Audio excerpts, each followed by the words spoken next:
à tous, j'espère que vous allez bien.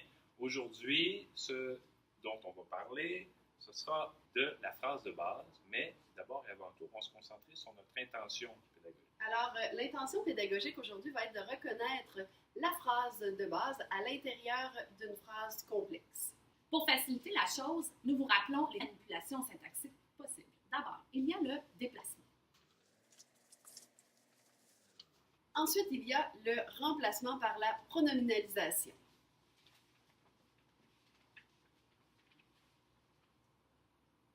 Et finalement, l'effacement. Alors, la phrase de base est une phrase composée d'un sujet et d'un prédicat. Vous en avez un exemple ici avec « Julien mange des Skittles ». La phrase de base peut également être accompagnée d'un complément de phrase. Alors, on se souvient qu'un sujet peut être un GN, un GPREP, une subordonnée complétive, un groupe du verbe à l'infinitif également. Et pour trouver notre sujet dans notre phrase de base, on va utiliser deux manipulations syntaxiques. Alors, la première manipulation, c'est l'encadrement. Donc, on va encadrer notre sujet Julien par « c'est qui ». Donc, on peut dire « c'est Julien qui mange des Skittles ». La deuxième manipulation qu'on va utiliser est la pronominalisation. Donc, évidemment, il ne faut pas que notre sujet soit un pronom parce que sinon c'est difficile. Alors, Julien, on peut le remplacer par le pronom « il ». Évidemment, ça va faciliter l'accord éventuellement avec le verbe de savoir identifier le bon pronom. On peut également utiliser l'effacement. On ne pourrait pas enlever là, le sujet Julien, à moins de se retrouver avec une phrase impérative, ce qui n'est pas l'objectif d'aujourd'hui. Alors, l'autre partie de notre phrase de base, l'autre constituant, c'est notre prédicat. Le prédicat ne peut ni être effacé, ni déplacé, ni encadré.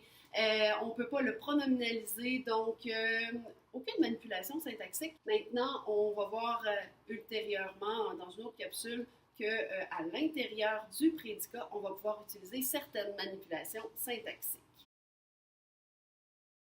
À présent que l'on a pu observer les deux constituants obligatoires dans la phrase de base, il est important de savoir qu'il en existe un qui est facultatif. Il s'agit du complément de phrase.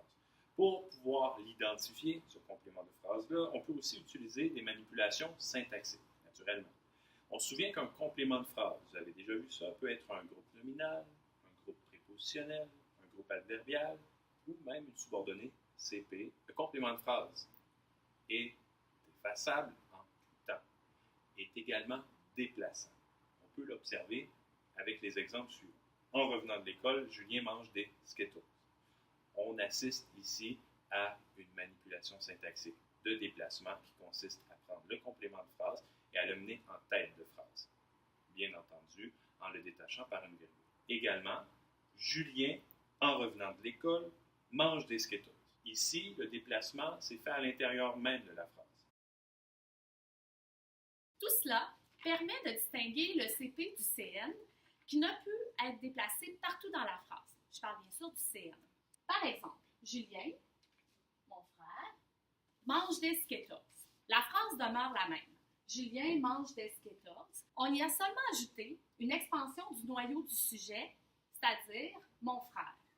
Cette expansion va être effaçable, comme vous pouvez le voir sur la phrase ci-haut, mais non déplaçable partout dans la phrase. Donc, Julien mange des Skittles, mon frère. Non, on ne pourrait pas le dire. Alors voilà, on espère qu'avec toutes ces explications, vous serez capable de repérer la phrase de base à l'intérieur d'une phrase complexe. Nous vous souhaitons une bonne fin de journée. Et n'oubliez pas de vous abonner à notre chaîne et d'aimer la vidéo. Bonne journée!